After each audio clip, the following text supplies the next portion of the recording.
It's Wednesday, the 2nd of August, 2023. Welcome to the Fast 5 Business News by Fear and Greed, where we give you the top 5 business stories you need to know in just 5 minutes. I'm Michael Thompson, and good morning, Sean Aylmer. Good morning, Michael. Sean, 5 big stories to get through today. Let's jump into story number 1. The Reserve Bank has left the official cash rate on hold, but warned there might be more rate rises needed if inflation doesn't keep falling. It's become the central bank's playbook the past couple of months. Keep rates on hold, but signal that more rate rises are in the offing. In part, that's about keeping inflation expectations anchored. Yesterday, outgoing Reserve Bank Governor Philip Lowe in his penultimate board meeting said the decision to keep the official cash rate at 4.1% will provide further time to assess the impact of previous rate increases. He said higher rates are working to establish a more sustainable balance between supply and demand. What's that mean?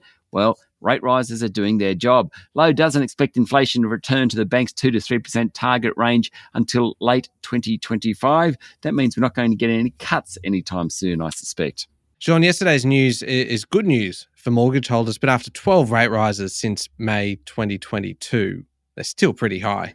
Yes, they sure are. They're still at their highest level since 2012. As Treasurer Jim Chalmers said yesterday, the decision to keep rates on hold is a welcome reprieve for borrowers, particularly given how high rates are. Philip Lowe is worried that the full impact of all those rate rises that we've had since May last year haven't hit yet. That's part of the reason the Reserve Bank wants to wait and see. Last week, figures showed that inflation had slowed to 6% from 7%. That gave Lowe and the board some room to move. Interesting that Lowe said services inflation has been surprisingly persistent overseas. Could be the same thing here. Something to watch, I think. Okay, on to story number 2 now. And national average home prices rose 0.7% last month. That's the 5th rise in a row, though the pace of increases has slowed. That's right. So prices are now up 4.1% since their lows in February. And like the fall in house prices last year and the recovery in the first half of this year, Sydney's leading the way, at least in terms of the fall, the pickup, and now the slowdown in price gains. While prices in Sydney rose 0.9% in July, that's about half the level of May. In contrast, Brisbane and Adelaide accelerated to a 1.4% pace of increase, while Canberra saw prices fall in July by 0.1%. Melbourne prices are up 0.3%.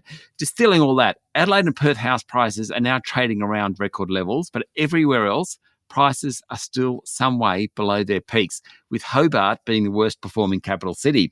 This is all about not enough supply for the demand in the market, but we know more supply is coming on, so the next few months we may not see that price appreciation that we've had the previous few months.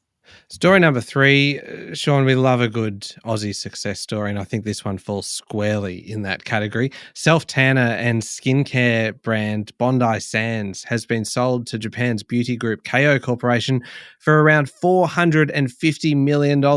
Not bad. Bondi Sands was established 11 years ago by a couple of Melbourne businessmen, Blair James and Sean Wilson. Seed funding came from Sean Wilson's father, Gary Wilson, who's actually a former AFL player. Now, according to the Fin Review, the 3 men each own about 1/3 of the business. Bondi Sands claims to be the world's largest player in the do-it-yourself tan market. About 3/4 of its business is self-tanning products. The rest is sun care and skincare. It's got fast-growing businesses in the US and Britain where its products are sold in Boots and Tesco. It actually, when it first launched back in 2012, it had to recall its first batch of product because the self-tanning turned customers green. Not good. Done well since then. Revenue last year was around $106 million. It's pretty spectacular to go from turning people green to selling the business for $450 million. That is a great story. On to number 4 now, Sean. I'll be interested to see whether you think they've gone too far with this. Protesters have allegedly trespassed on the Perth home of Woodside Chief Executive Meg O'Neill in a move that she said was deliberately designed to threaten her and her family. Yes. So a spokesperson for Woodside said protesters had arrived at O'Neill's City Beach family home yesterday morning, accompanied by camera crews. I'm with you. I think the protesters have gone too far. O'Neill told media outlets that it was not a harmless protest, but was designed to threaten me, my partner, and our daughter in our home. She said such acts by extremists should be condemned by anyone who respects the law and believes people should be safe to go about their business at home and at work. Story number 5, a good news story to finish on, Sean. The Matildas game on Monday night smashed all ratings records with more than 2 million viewers watching a female sports match for the first time. Of course, the mighty Matildas, Australia's women's football team, won 4-0, ensuring it tops its group and goes through to the knockout round of the World Cup. More than 2.4 million Australians watched the game on Channel 7 and its online video service 7+.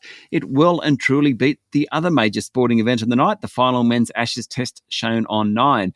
Total reach, defined as anyone who watches 1 minute of content on television or 15 seconds online, was 4.7 million, making it Seven's most watched program so far in 2023. How good is that? There we go, the top 5 business stories in 5 minutes. Thank you, Sean. Thank you, Michael. It's Wednesday, the 2nd of August, 2023. Remember to hit follow on the podcast. And if 5 minutes isn't enough, you can find our longer daily show called Fear and Greed Business News wherever you listen to podcasts.